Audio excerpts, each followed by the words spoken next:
uma página de Pastorino antes de começar? Não só A pode, como deve. É de Minuto de Sabedoria. Então, vamos lá. Eu não sei nem o número porque eu peguei da internet, né? Eu não tenho o livrinho comigo. Ele fala assim, você já reparou que é um herói? O trabalho diário, as condições difíceis, a luta constante. Tudo isso forma de você um herói. Então, não desanime, porque os heróis superam as dificuldades com alegria. Jamais se irrite. Olhe para todos com bons olhos, procurando distribuir a coragem e a alegria que habitam em você. Você é um herói, comporte-se como um herói. É a mensagem de hoje de Pastorino, para a gente começar, né? E aí a gente faz a nossa prece. E não desanimar mesmo, o que é importante é isso. Coincidentemente ou não, ontem no grupo do meu centro, eu li uma mensagem com mais ou menos esse terror você é um vitorioso. De você é um vitorioso, mas é esse mesmo terror.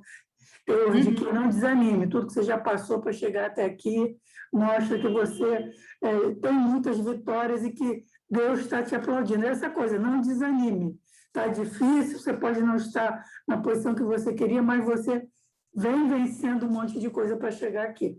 Então, Pri, por favor, pode fazer a prece para a gente abrir.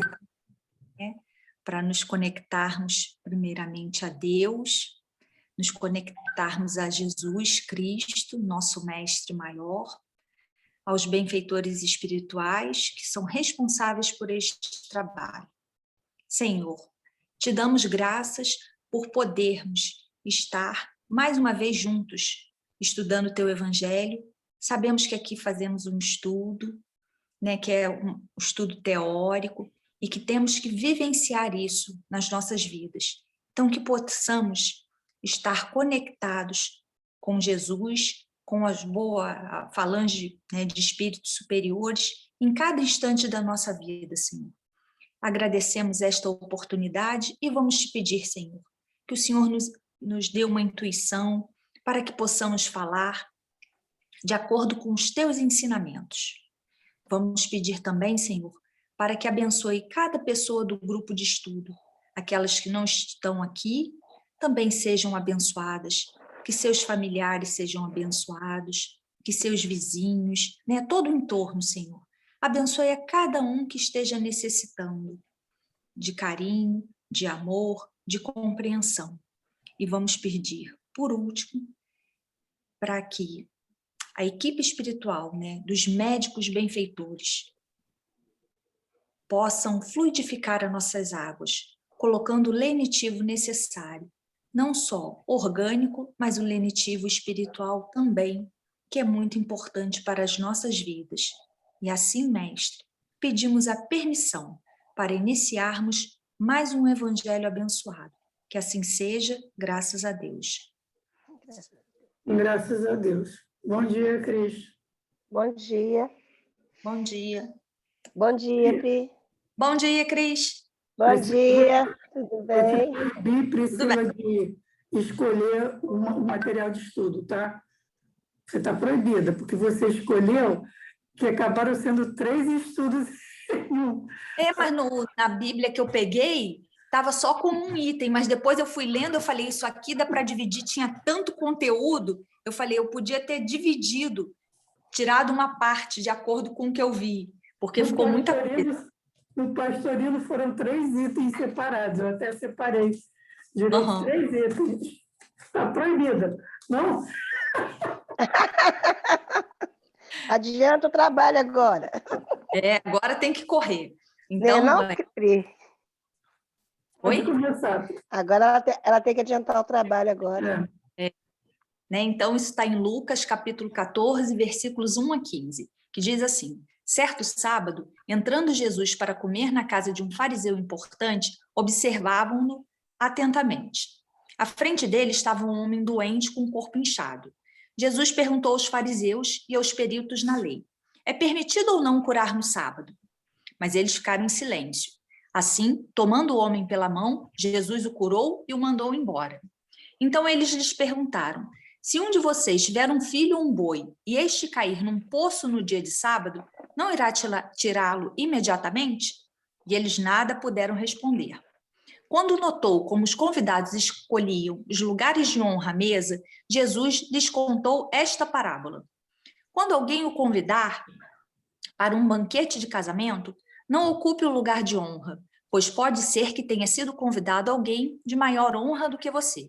Se for assim, aquele que convidou os dois virá e dirá: deu lugar a este. Então, humilhado, você precisará ocupar o lugar menos importante. Mas quando você for convidado, ocupe o lugar menos importante, de forma que, quando vier aquele que o convidou, diga: amigo, passe para um lugar mais importante. Então você será honrado na presença de todos os convidados. Pois todo o que se exalta será humilhado, e o que se humilha será exaltado. Então Jesus disse ao que tinha convidado, quando der um banquete ou jantar, não convide seus amigos, irmãos ou parentes, nem seus vizinhos ricos. Se o fizer, eles poderão também, por sua vez, convidá-lo, e assim você será recompensado. Mas quando der um banquete, convide os pobres, os aleijados, os mancos e os cegos. Feliz será você, porque estes não têm como retribuir. A sua recompensa virá na ressurreição dos justos. Ao ouvir isso, um dos que estavam à mesa com Jesus disse-lhe: feliz será aquele que comer no banquete do reino de Deus. E aí, eu peguei lá no Evangelho de Lucas, né, por Emmanuel. Tem muita passagem, mas aí eu coloquei só algumas separei aqui porque era muita informação. A primeira tem o título assim: Boas Maneiras. O mestre, nesta passagem, proporciona inovidável ensinamento de boas maneiras. Certo, a sentença revela conteúdo altamente simbólico, relativamente ao banquete paternal da bondade divina. Todavia, convém deslocarmos o conceito a fim de aplicá-lo igualmente ao mecanismo da vida comum. A recomendação do Salvador presta-se a todas as situações em que nos vejamos convocados a examinar algo de novo, junto aos semelhantes. Alguém que penetre uma casa ou participe de uma reunião pela primeira vez, timbrando demonstrar que tudo sabe ou que é superior ao ambiente em que se encontra, torna-se intolerável aos circunstantes. Aí, aqui. Sabemos que Jesus foi o grande reformador do mundo. Entretanto, corrigindo e amando, asseverava que viera ao caminho dos homens para cumprir a lei. Não assalte os lugares de evidência por onde passares. E quando te detiveres com os nossos irmãos em alguma parte, não os ofusques com a exposição de quanto já tenhas conquistado nos domínios do amor e da sabedoria. Se te encontras decidido a cooperar pelo bem dos outros, apaga-te, de algum modo, a fim de que o próximo te possa compreender.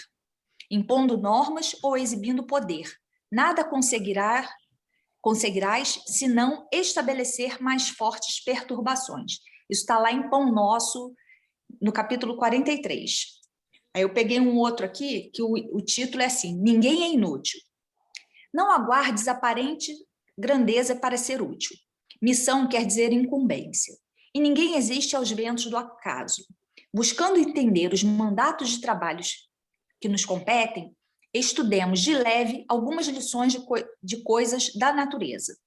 A usina poderosa ilumina qualquer lugar a longa distância. Contudo, para isso, não age por si só. Usa transformadores de um circuito a outro, alterando, em geral, a tensão e intensidade da corrente. Os transformadores requisitam fios de condução. Os fios recorrem à tomada de força. Isso, porém, ainda não resolve. Para que se faça luz, é indispensável a presença da lâmpada, que se forma de componentes diversos. O rio, de muito longe, fornece água limpa à atividade caseira, mas não se projeta, desordenando a serviço das criaturas. Cede os próprios recursos à rede de encanamento. A rede pede tubos de formação variada. Os tubos exigem a torneira de controle. Isso, porém, ainda não é tudo. Para que o líquido se mostre purificado, requer-se o concurso do filtro. O avião transporta o homem de um lado ao outro da Terra, mas não é um gigante autossuficiente. A fim de elevar-se, precisa de combustível. O combustível solicita motores que o aproveitem. Os motores reclamam os elementos de que se constituem. Isso, porém, ainda não chega. Para que a máquina voadora satisfaça os próprios fins, é imprescindível se lhe construa adequado campo de pouso. No dicionário das leis divinas, as nossas tarefas têm um sinônimo de dever. Atendamos à obrigação para que fomos chamados no clima do bem. Não te digas inútil, nem te asseveres incompetente. Para cumprir a missão que nos cabe, não são necessários um cargo diretivo, uma tribuna brilhante, um nome preclaro ou uma fortuna de bilhões. Basta estimemos a disciplina no lugar que nos é próprio, com o prazer de servir. Isso está lá no Reformador de setembro de 1962. E aí, vou falar aqui esse aqui, mas só que ele fala de assistência, vou só pegar umas frasezinhas aqui. O último, na hora da assistência. Na obra de assistência aos irmãos que nos felicitam com as oportunidades do serviço fraterno, em nome do Senhor, vale salientar a autoridade amorosa do Cristo que nos recomendou. Ao recebê-los à porta, intentemos ofertar-lhes algumas frases de conforto e bom ânimo, sem ferir-lhes o coração, ainda mesmo quando não lhe possamos ser úteis. Visitando-lhes o lar, diligenciemos respirar-lhes o ambiente doméstico afetuosamente, reconhecendo-nos na intimidade da própria família, que nos merece respeito natural e cooperação espontânea, sem traços de censura.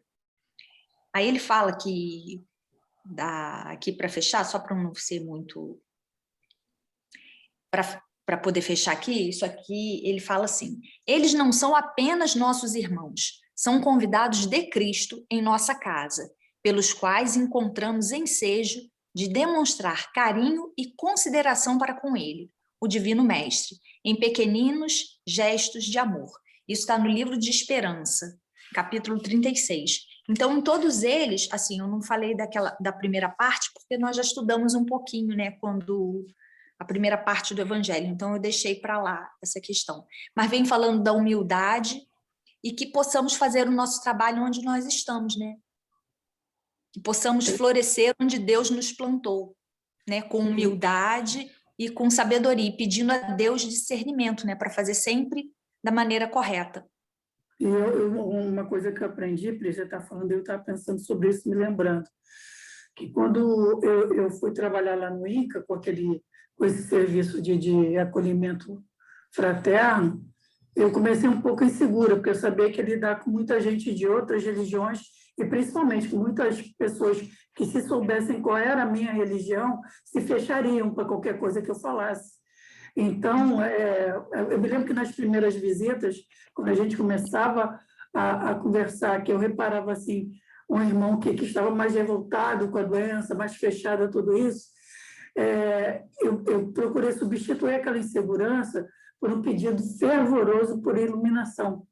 E fantasticamente, naquele momento eu achava, hoje eu já acho natural, a inspiração vem para a gente flui, as palavras certas fluem da gente. E a gente consegue até separar um pouco aqui, muito da Cristina que eu fui, que provavelmente ia querer censurar quem se revolta e querer fazer as coisas na marra, mas tentar deixar substituir por essa inspiração que vem do alto, para substituir por uma compreensão maior de tudo. Realmente é aquilo que a gente fala, quando a gente está aberto para se coloca para servir numa seara, a inspiração vem, para a palavra certa vir e para a gente tentar substituir as nossas ideias erradas por essas novas ideias que vêm como inspiração do alto. Bom, Pastorino, ele dividiu bastante as coisas que, quando eu comecei a estudar, veio primeiro Lucas de 1 a 6. Primeiro ele fala só da cura do hidrópico, tá? Então, vamos lá. Eu vou direto assim para aquela parte mais espiritualizada. A lição versa sobre o serviço aos estranhos, opostos ao do próprio círculo de parentesco, filhos ou das propriedades, pois todos somos um, e não há dias nem datas prefixadas para atender aos necessitados. Desde que se apresente a necessidade, Ajuda-se sem burocracia, sem exigências, sem condições, com todo amor.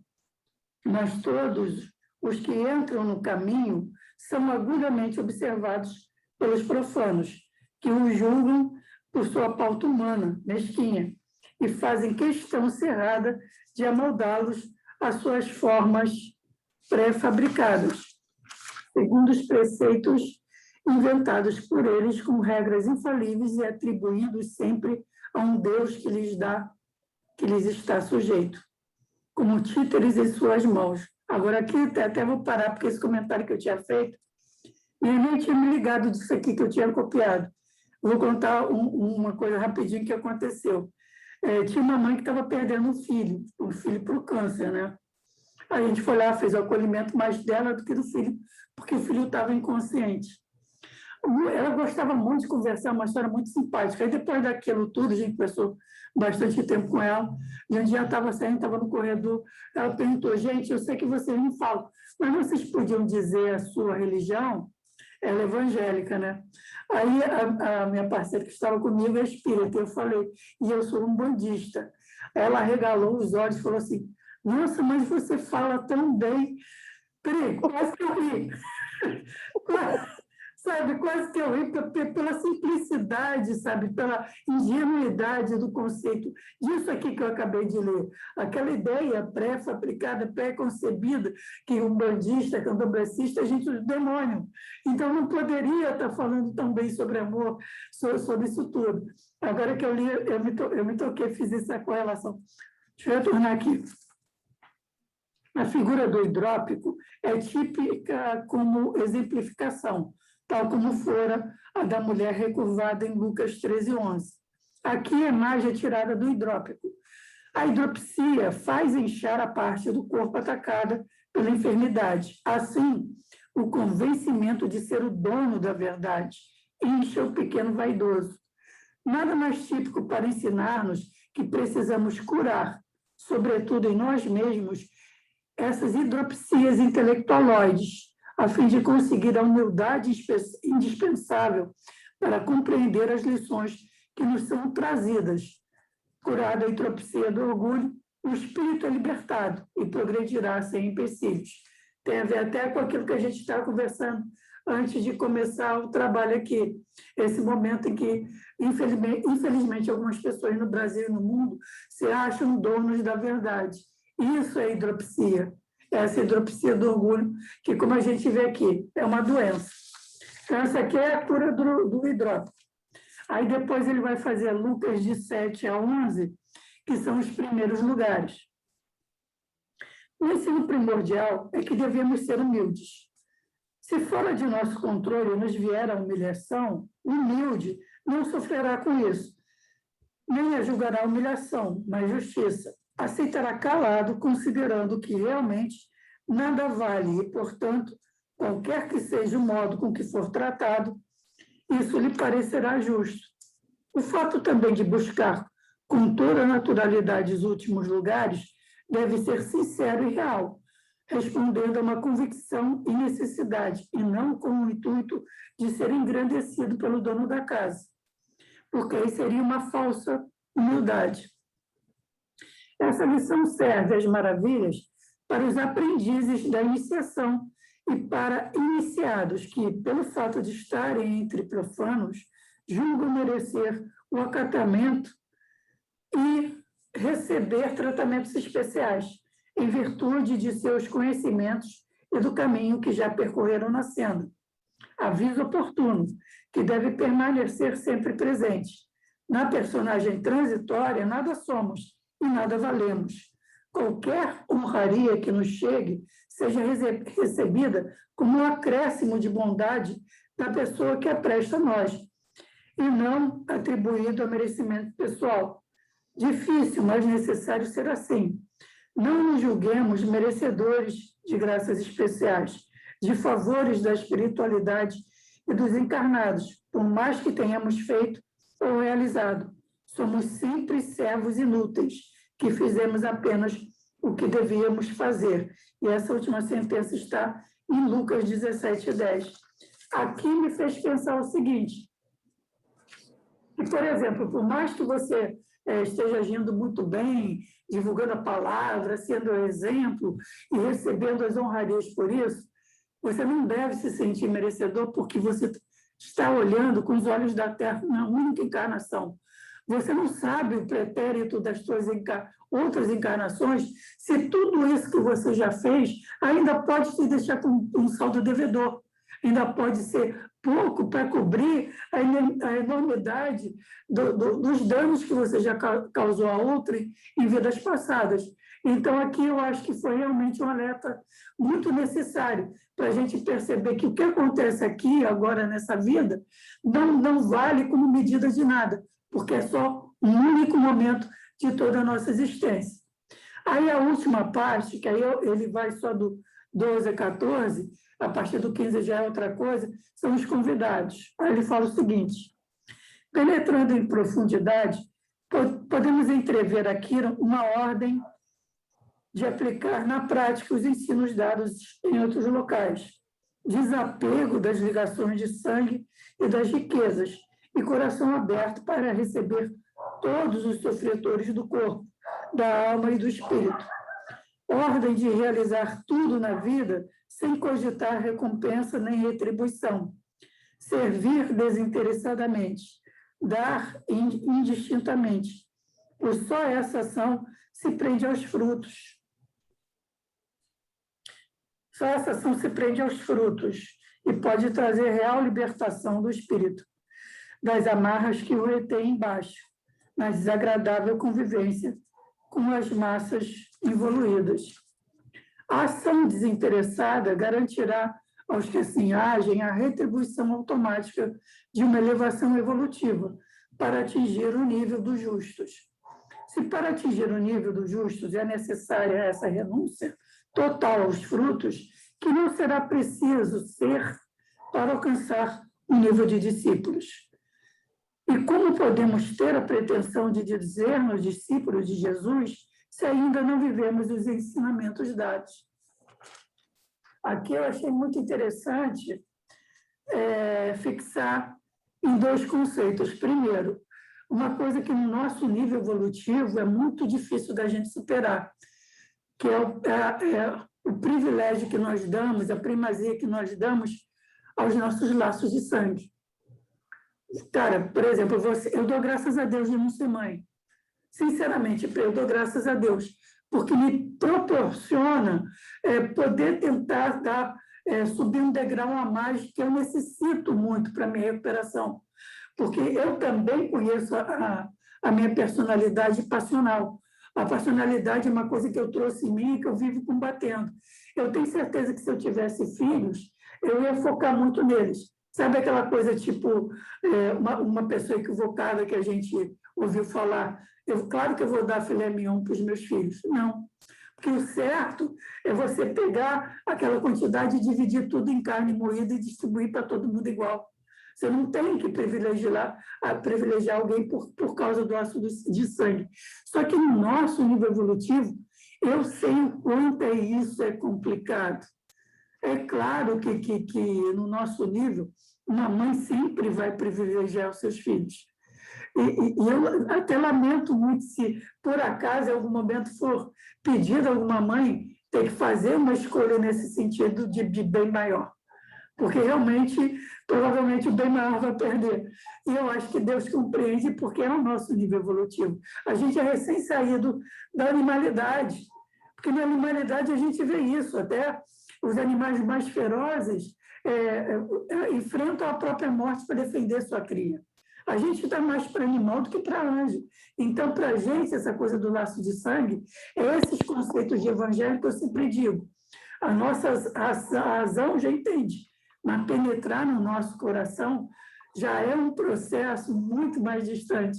E eu até hoje, com tudo que eu conheço, eu acredito que eu pedi a Deus essa minha reencarnação de ficar aqui, nesse momento, só por escolha, nessa vida, para poder fazer isso, para poder as coisas que eu comecei a fazer, de aprender esse amor fraterno. Porque eu sei que eu tendo essa família, principalmente esses filhos, eu não ia dar esse passo de buscar aprender esse amor fraterno. Eu ia ficar presa esse amor familiar. E, infelizmente, no nosso nível, ele ainda restringe. São poucos. Uma vez eu me lembro também, saindo do INCA, ali na Praça da Cruz Vermelha, eu vi uma cena maravilhosa que eu acho que eu já comentei aqui. Uma mãe jovem estava num grupo distribuindo comida para morador de rua e ela estava com filho pré-adolescente. Ela estava ensinando ao filho isso, a esse amor fraterno. Mas eu sei que é uma raridade. Eu sei que é uma raridade acontecer isso. Um ser humano saber essa importância do outro e ensinar os filhos. Infelizmente, a gente fica naquele nível da parentela mesmo, do amor exclusivista. Falei muito de novo.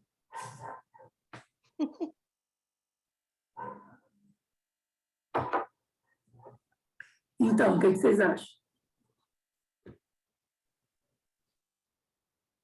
Pri sumiu? Não, Pri, está aqui, está esperando você falar, está te dando a vez. Eu não, eu estou escutando, eu ainda estou estudando. Mas o que você acha de tudo isso, Cris?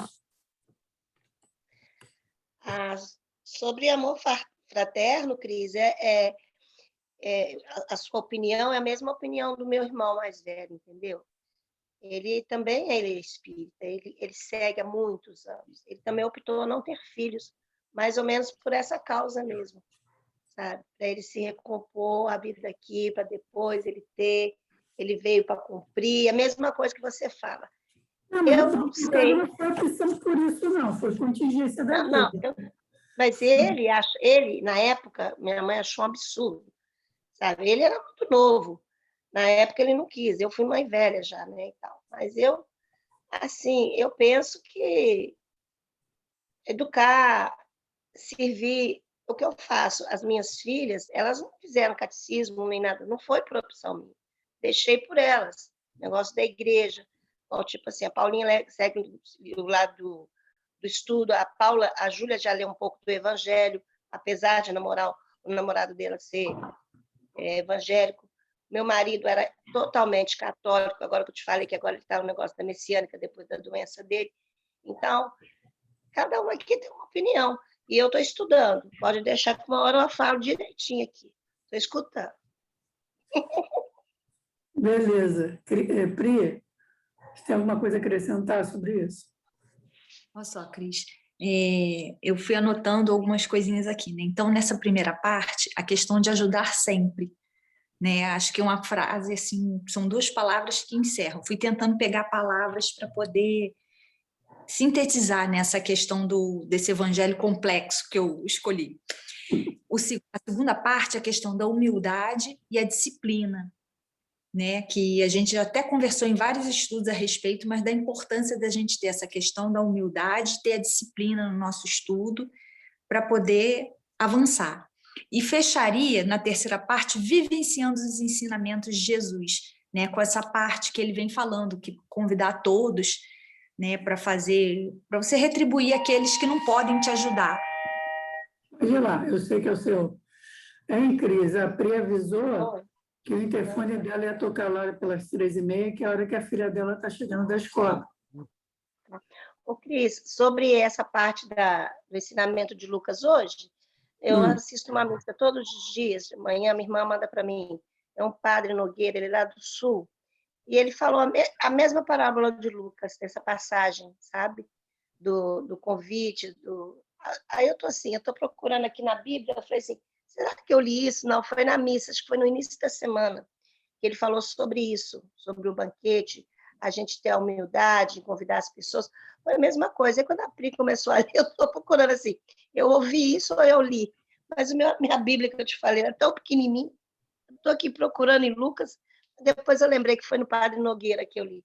Ele é católico, mas ele fala muito lado, sabe? Fala muito em Jesus, ele fala muito no lado, você sente mexendo muito com o lado espiritual das pessoas, que é diferente, né, da Igreja Católica que a gente conviveu, né, lá atrás. Mas a essência do catolicismo é a essência do evangelho, é a essência do amor, é o que a gente sempre diz. Aliás, a essência de todas as religiões é a essência do amor. Infelizmente, às vezes, os preconceitos e as ideias pré-fabricadas dos seres humanos atrapalham um pouco, mas a essência de toda religião é sempre o amor. Pri, pode concluir, você estava aí falando e... Não, era só essa questão mesmo. Então, a gente vivenciar, né, o que Jesus nos ensinou. E hoje até um amigo do meu irmão faz aniversário e ele optou por fazer 100 quentinhas. Então, ao invés de darem presente para ele, ele vai distribuir hoje à noite 100 quentinhas para pessoas que estão necessitadas. E aí ele angariou mais recursos também, parece que vai dar 10 cestas básicas para pessoas que realmente necessitam. Então, assim, o aniversário dele, ele está comemorando com Jesus, né? Assim, eu achei um exemplo lindíssimo, porque ele está comemorando, auxiliando ao próximo, e está dentro do nosso evangelho, né? Do nosso evangelho, não, do evangelho de Jesus que nós estamos estudando hoje. Uma coisa também, você falou a coisa do servir, Pri. Eu hoje estava caminhando pela rua, aí estava vendo uns cachorros assim, querendo ser atropelados no meio da rua, estava pensando comigo que se fossem outros tempos, e para ser atropelado ia ser na minha frente, porque eu ia acabar socorrendo aquele animal. Agora você está falando, eu estava pensando comigo, que uma outra coisa que você falou lá atrás, e que você comentou aqui agora, quando a gente está pronto para servir, o serviço aparece, né? Quando a gente se dispõe a servir, está pronto não, quando a gente se dispõe, o serviço aparece na nossa frente, no nosso caminho. Quando, na minha vida, eu estava pronta para servir, mas só a nível dos irmãos menores, dos animais, que a minha amorosidade se extinguia aquilo, que era do tipo de que achava assim, que bicho era melhor do que gente, era esse serviço que aparecia para mim. Apareceu a Cris viu o testemunho dessas coisas. Apareceu um bicho atropelado no meio da rua. Uma vez eu com um cara estranho, que virou meu amigo também, sem um tostão no bolso. Eu sei que a gente conseguiu levar aquele bicho no hospital, fazer tratamento, caramba, quase. A gente conseguiu caramba tudo. E um monte de bicho aparecendo na minha vida, assim, aquelas coisas. Esse era o momento. Era o serviço que eu podia prestar. A partir do momento que eu evoluí um pouco mais, outras coisas foram surgindo até que eu fui parar lá no Nave Inca. As coisas vão aparecendo. E agora, nesse momento de distanciamento, como você sabe, está aparecendo outras oportunidades para fazer um serviço mais virtual. Porque quando a gente se propõe de verdade, de coração, venha a nós mesmo. Porque, como Jesus disse em várias palavras, a seara é enorme e precisa de muitos servos. E nós, se nos dispusermos a isso, somos os trabalhadores da última hora. A gente já está com 7 minutos, tá? Então, vou pedir para você encerrar, para dar tempo da gente escolher. Qualquer coisa, a gente conversa um pouco mais. Por favor, Pri. Estava sem o microfone, estava mudo. Mais uma vez, né, vamos fazer o encerramento dos nossos estudos, agradecendo primeiramente a Deus por essa oportunidade benfazeja, agradecendo a Jesus, aos mentores espirituais, né, a Maria de Nazaré, a nossa Mãe Maior. E assim, Senhor, nós nos sentimos muito agradecidos por podermos partilhar do Teu Evangelho no dia de hoje, Senhor. Que essas luzes benfazejas que foram derramadas até nós, Senhor, possa chegar aos hospitais, possa chegar aos asilos, aos orfanatos, às casas de custódias, aos presídios, né? Chegar àqueles irmãos que não têm um teto para se abrigar, Senhor, e chegar também àqueles que ainda não te conhecem, Jesus, mas que eles possam sentir o coração acalentado de alguma forma, que eles possam se lembrar que Deus é amor infinito, que Ele sempre quer o melhor de seus filhos, embora nem sempre consigamos entender, Senhor. Abençoe também os aniversariantes de hoje, de ontem, os de amanhã, os governantes, Senhor, para que eles façam o melhor para a sua população. Abençoe, né, os cientistas, esses grandes estudiosos, né, que estudam não somente o Covid, mas tantas outras doenças, Senhor. Que eles possam ser abençoados, Mestre Jesus. E assim, vamos pedir a tua permissão, Senhor, para finalizarmos mais um evangelho e pedir que o Senhor fique conosco hoje e sempre, que assim seja, graças a Deus. Graças a Deus. Graças a Deus. Então, vou pedir licença para selecionar aqui na Bíblia o estudo dessa semana que vem. A esmo.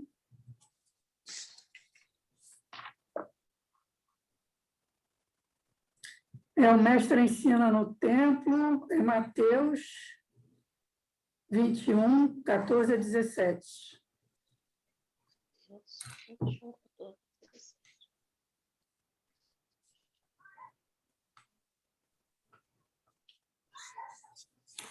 Porque essa Bíblia mais tradicional, ela vem toda dividida em tópicozinhos. Depois eu vou até olhar aqui o Lucas 14, para ver como é que ficaria essa divisão, Pri. No que eu peguei também era em tópicos, e aí o primeiro tópico era esse, do 1 ao 15, mas eu falei, gente, está muito grande. Não, aqui na Bíblia, aqui, ó, 14, que nem o Pastorino fez. Ele Fez a cura do hidrópico, depois de 7 a 14 os primeiros lugares, e depois ele vai fazer a parábola da grande ceia, que vai de 15, essa é de 15 a 24. Viu? Uma Bíblia antiga. É necessário sempre ter uma Bíblia antiga nas suas mãos, entendeu?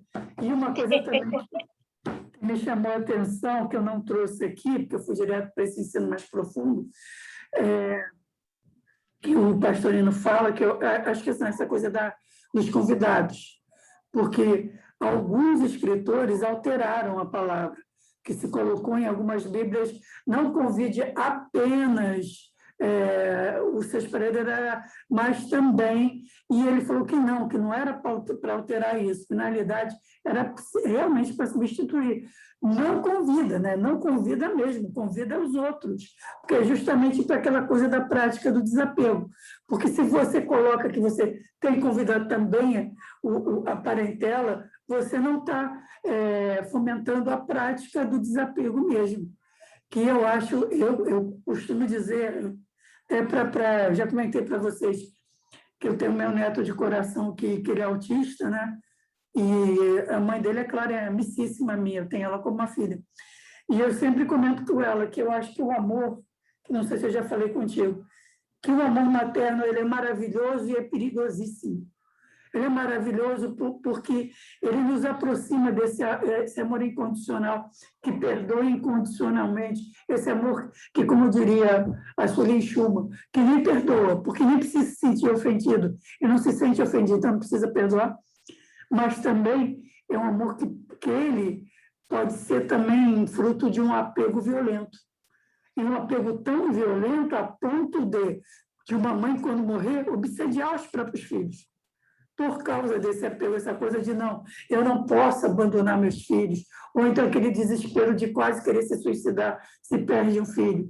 Aquele apego de esquecer que o filho não é seu filho, ele está seu filho.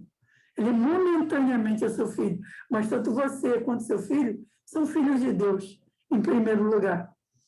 Aí, nesse sentido, vocês podem falar melhor do que eu, porque vocês vivenciam isso. Eu acho o amor materno maravilhoso e perigoso ao mesmo tempo. Vocês concordam comigo? Fala aí, Cris não vai falar. Pode fala falar. você primeiro, pode falar. Não, então a gente não pode ter apego a nada, né? Porque a gente sabe que tudo é empréstimo de Deus e que Deus é que sabe o melhor para cada um de nós, né? Então, até para o nosso filho, né? Ele te emprestou para você cuidar, para você ensinar, né? E fazer evoluir, melhorar. Você acaba evoluindo também, né? Porque tem sempre uma troca. Verdade. Agora que eu sou avó, principalmente, eu cuidei das minhas duas igual a galinha, 2 pintinhos debaixo das asas. Principalmente onde a gente mora. Mas agora, não era, Cris? Mas agora não. Agora sim, já são mulheres, uma com 26, a outra com 25. Então, agora eu comecei a desprender. Para mim foi muito difícil o reconhecimento disso. Mas eu agradeço a Deus por ter me dado força, apesar de toda a minha dificuldade que eu tenho. Graças a Deus, hoje está fazendo uma semana que eu não tomo remédio. Amém, amém. E estou dormindo, estou tranquila. Ontem meu marido perguntou se eu estou bem, eu estou bem. comigo mesmo, falta de chamar cerveja, que não falta, mas graças a Deus, vem para minha casa, ocupando com as plantas. Então, eu, graças a Deus, agora aceito a vida delas, eu criei, estou sempre junto, mas Deus me deu a oportunidade de tê-las e para elas florir ao mundo, porque minha mãe achava que eu não devia ter filho. Para mim, não, tem que deixar uma semente na terra. As minhas estão aí, foram muito bem cuidadas, educadas, seguindo a vida. Para mim foi muito difícil, mas graças a Deus eu sou abençoada. Todo dia eu agradeço a Deus. A única coisa que eu não perco nunca na minha vida é a minha fé. Fé em Deus me ajudar. Porque eu, longe de todo mundo, são poucas as pessoas que tiveram consideração. O número 1 do meu dedinho é a Cris, ela sabe disso, né? Que me aconselha. Meu pimenta era só por causa disso. Dedo